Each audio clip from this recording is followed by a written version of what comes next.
In and out, in and out, in and out. Arguing, trifling, difficult. Let no, I don't know. Hey guys, it's Sarah here. So for today's video, it's going to be a more serious video. So I'm going to be talking to you guys about where I have been and what I've been through these past 8 months. So let's rewind all the way back to October. I was experiencing a lot of various symptoms like tiredness, and not just like regular tiredness. I'm talking when I would go on my regular hikes, I started to feel like I was going to pass out. My heart was racing. I felt clammy. I never feel like that whenever I'm on my regular hikes. Also, I was unable to finish food. Like, I would only eat a few bites of food and then I would start getting nauseous if I ate anything else. Also, if I drank my water too fast or drank anything too fast, I would throw it right back up. Being extremely tired, like after work, I would have to take a nap in my car before I walked the stairs to go home because I was so exhausted. Those are some of the symptoms that I experienced in the beginning of October. And then things really progressed after that. I lost my ability to walk temporarily. I was crawling around on the floor to like go to the bathroom, blurry vision, vomiting violently every single day. It was difficult to breathe, and I was not receiving the oxygen that I was supposed to. I'm trying to think of what else. I'm sure there's so many other symptoms that I'm not thinking of. Oh, my heart. I could hear my heartbeat in my ears like constantly. It was like do do do do do do do. And I would take my pulse, and my pulse was always in the 100s when it's supposed to be below 100. So long story short, I was bedbound at the end of December, and I was suffering so bad with not being able to breathe that I decided to go ahead and go to the hospital. Now, the main reason why I didn't want to go to the hospital is because I did not have health insurance at the time. So I didn't want to be stuck with $1 million hospital bill. I knew I was very, very sick, and I knew I would be hospitalized for some time. And since I didn't have insurance, I was like, well, I don't want to be stuck with the $1 million bill when I'm already trying to get out of, my school debt. So my student loans. Anyways, so my breathing, it was becoming so difficult to breathe at the time. And this was days of going through these symptoms, days of not being able to walk, days of vomiting everything that I ate, days of crawling around on the floor. It was really, really bad. And long story short, called 911 and got myself dressed. And the EMS arrived and the fire department arrived within a minute and a half. So as soon as my dad called 911, because I moved back in with him to save money, so he was here. As soon as my dad called 911, I kind of got a burst of energy, so I was able to take a few steps to the top of my stairs to wait for them, and by the time that I got to the top of my stairs, the EMS were already there. So they met me at the top of the stairs and were asking me all kinds of questions. Now, when you are very, very ill, you're not in the right state of mind. It's kind of like the best way to describe it is I felt like I was drunk. I literally felt like I was drunk. That's how sick I was.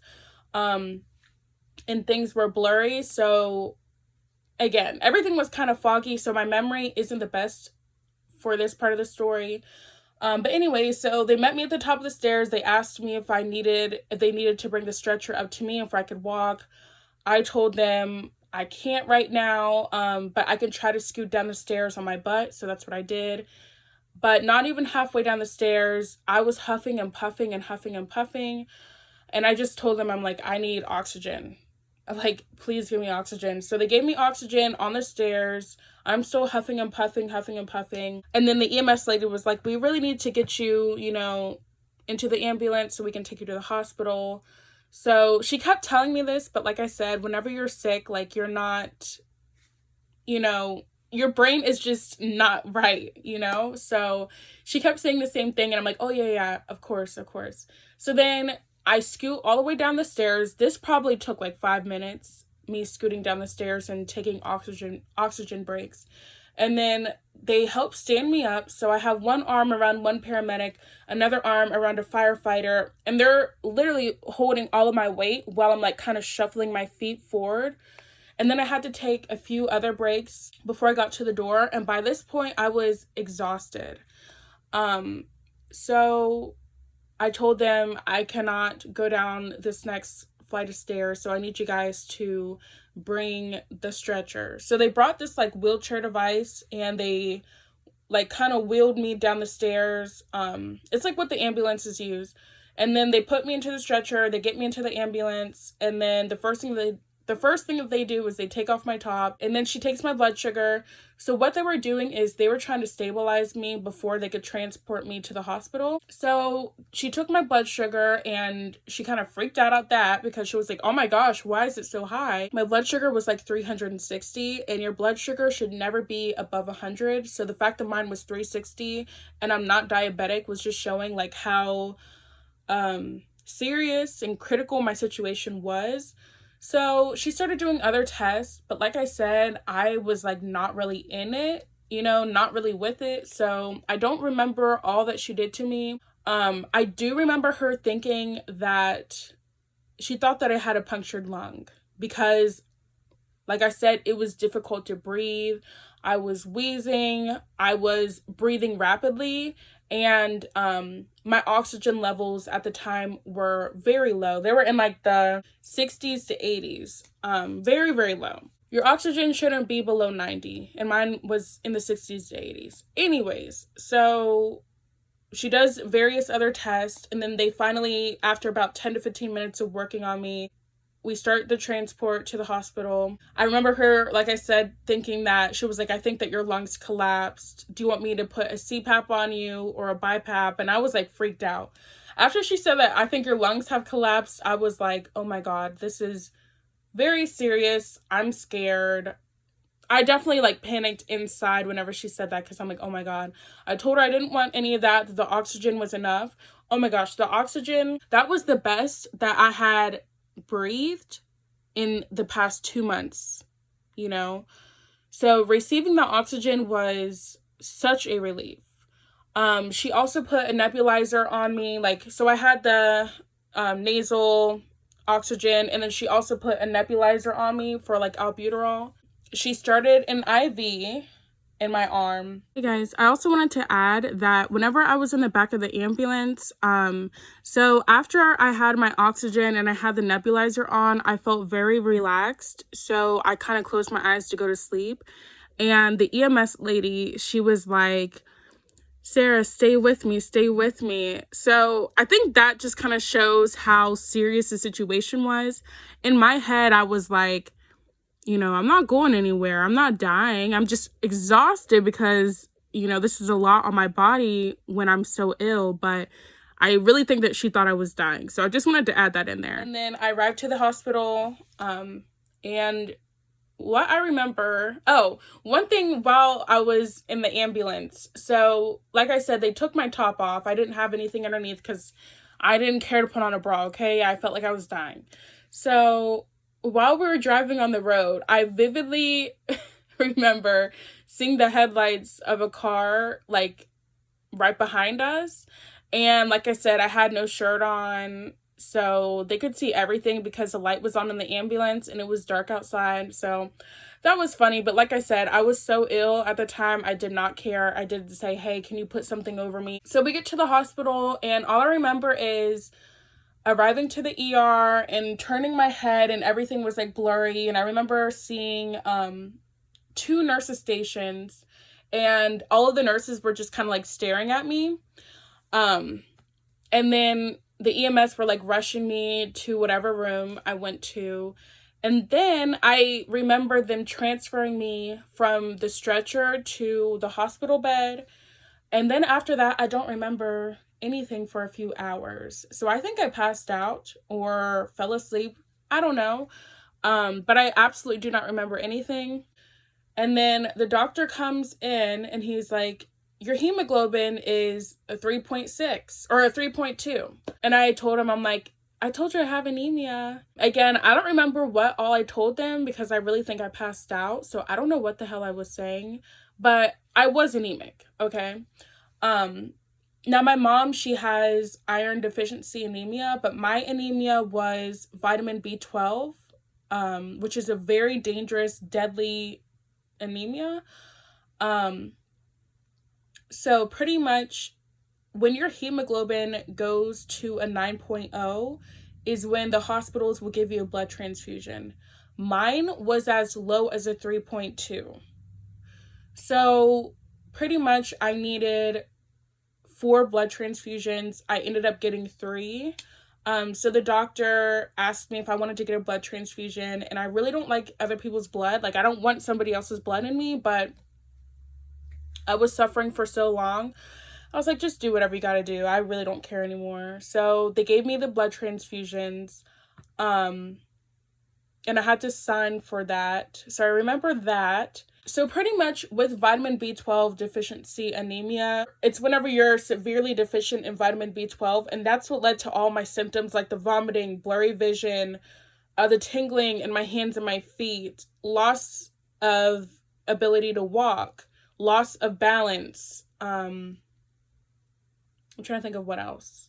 Loss of fine motor movements, so many serious symptoms that I had gone through, blurry vision. That is what caused my issues. And your hemoglobin is very important because it helps to transport oxygen to your cells and to your organs. So pretty much my body was not getting oxygen, and that's why I was having difficulty breathing at the time, is because my entire body was not getting adequate oxygen. So everything was shutting down due to that anemia. So I was also deficient in folate and a few other things like potassium, my red blood count cells, white blood count, leukocytes. So many important things were low. And reading in the notes, they actually thought that they were testing me for cancer, looking at their notes. So they were testing me for cancer because that's typically what you see in individuals who have cancers, is they have low cell counts. But my deficiency anemia was just so severe, it affected everything.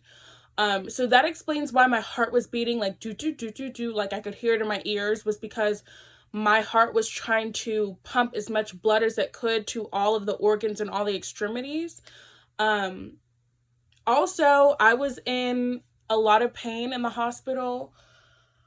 I was in a lot of pain from neuropathy. So long story short, my hands and my feet didn't get enough oxygen and blood. So there was some temporary nerve damage in my hands and my feet. And I was in excruciating pain. When I say I was crying every day, shaking in pain. And what was terrible is like they had me on strong painkillers like oxycodone.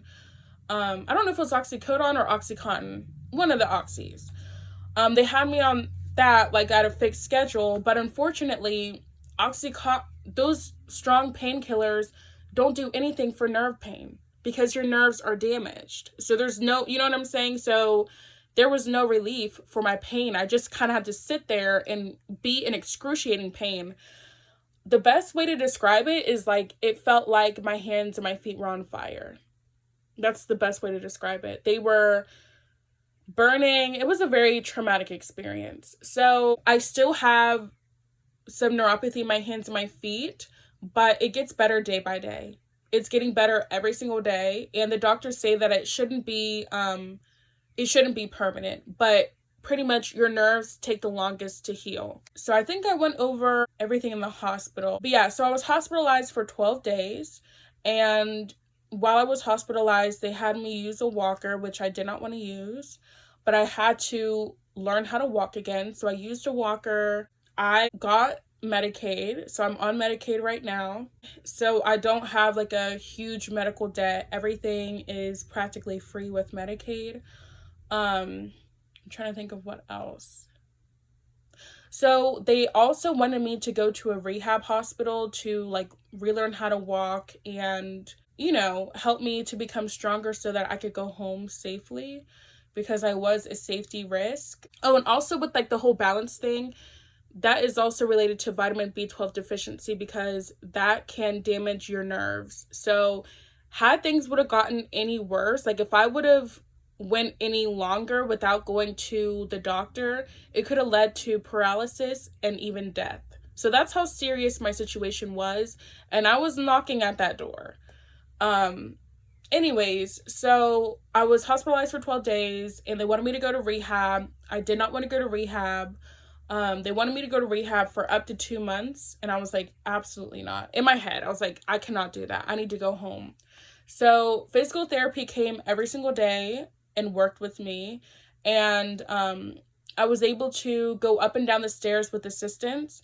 So they thought it was safe to discharge me after 12 days. So I went home, recovered at home, and then they had home health come to my home. Now, if you don't know what home health is, it's whenever physical therapy, occupational therapy, speech therapy, and a nurse aide come to your home because you're unable to care for yourself, or you're unable to safely leave the house to go to outpatient therapy.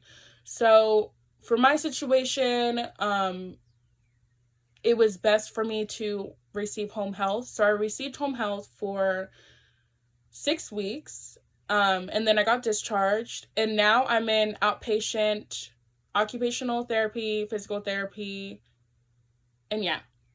So I'm still receiving those 2 therapies, but I'm about to end with those therapies. So it's been a long journey, you guys. There's a point where I could hardly use my phone. There was a point where it was too painful for me to even hold my phone. You know, so I definitely needed to take that break from YouTube. But I've been reading everybody's comments, and I really appreciate some of the nice, kind words that you guys have said. But yeah, I'm ready. After 8 months of this terrible journey, I'm ready to get back to YouTube and, you know, just share my journey with you guys, share some ideas that I have, what I think about, you know, the world and what's happening.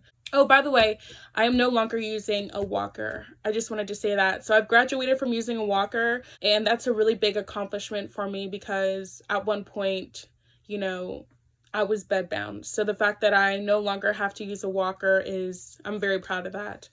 But anyways, so I am excited to announce that I am starting my own website called aboriginalscents.com. So I will be selling Arabian perfumes and perfume oils, and also some candles. I'm very into like Arabian perfumes and perfume oils. Here's some.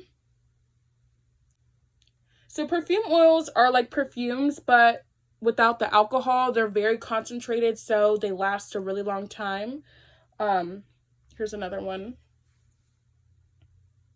But yeah, so my website will be opening on May 25th, aboriginalscents.com. And if you use my coupon code Aboriginal Sarah, you can get 15% off of your first purchase. I think that's it, you guys. So that's where I've been. It's been a terrible time. My faith has been tested immensely, but I still have faith in the Most High. But honestly, I felt like Job. What did I do to deserve this? Like, I just didn't get it. But I guess I'm just being tested like Job. Hopefully the test is over. All right. But I thank you guys for watching this video, and I will see you in the next one.